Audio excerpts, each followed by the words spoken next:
Gynaecologist స్వప్న గారు, లేడీస్‌లో వచ్చే పీసీఓడి, పీసీఓఎస్ ప్రాబ్లమ్స్ అసలు ఎందుకు వస్తున్నాయి? ఎలాంటి వారిలో ఇలాంటి ప్రాబ్లమ్స్ వస్తాయి? ఇలా వచ్చినప్పుడు ఎలాంటి కేర్ తీసుకోవాలి?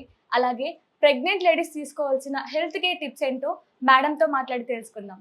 నమస్తే మ్యామ్. నమస్తే ప్రతిష. ఎలా ఉన్నారు మేడం? ఫైన్ మా, థ్యాంక్ యూ.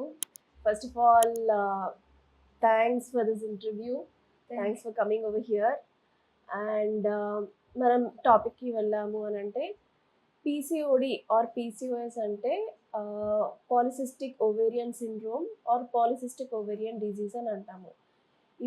దీంట్లో వచ్చే చేంజెస్ ఏంటి అని అంటే ఓవరీలో చిన్న చిన్న ఫాలికల్స్ అనేది వస్తాయి.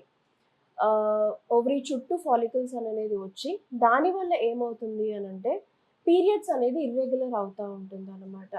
మెయిన్గా ఇది ఒక మెటబాలిక్ డిజీజ్ లేదంటే ఇన్సులిన్ రెసిస్టెన్స్ వల్ల వచ్చే డిజీజ్ అని చెప్తాము.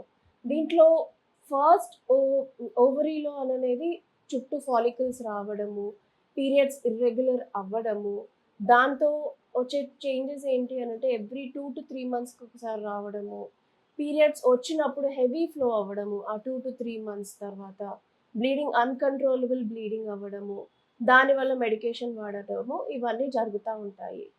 అండ్ ఈ పీసీఓడి వల్ల ఇంకా రీజన్స్, ఇంకా ఏమేమి ప్రాబ్లమ్స్ వస్తాయి అని అంటే కొంతమందికి ఇన్ఫర్టిలిటీ కూడా వస్తుందన్నమాట. ప్రెగ్నెన్సీ తొందరగా అందకపోవడము, ఒకవేళ వచ్చినా కూడా ఫస్ట్ ట్రైమిస్టర్లో మిస్క్యారేజెస్ అవ్వడము, ఇవన్నీ జరుగుతూ ఉంటాయి. అండ్ ఒకవేళ 8th or 9th మంత్కి వెళ్ళిన తర్వాత కూడా వాళ్ళకి సడన్గా షుగర్ లెవెల్స్ ఎలివేట్ అవ్వడము, షుగర్ రావడము, ఆర్ అదర్వైజ్ హైపర్ టెన్షన్ రావడము ప్రెగ్నెన్సీలో 8th, 9th మంత్కి ఇవన్నీ జరుగుతూ ఉంటాయి.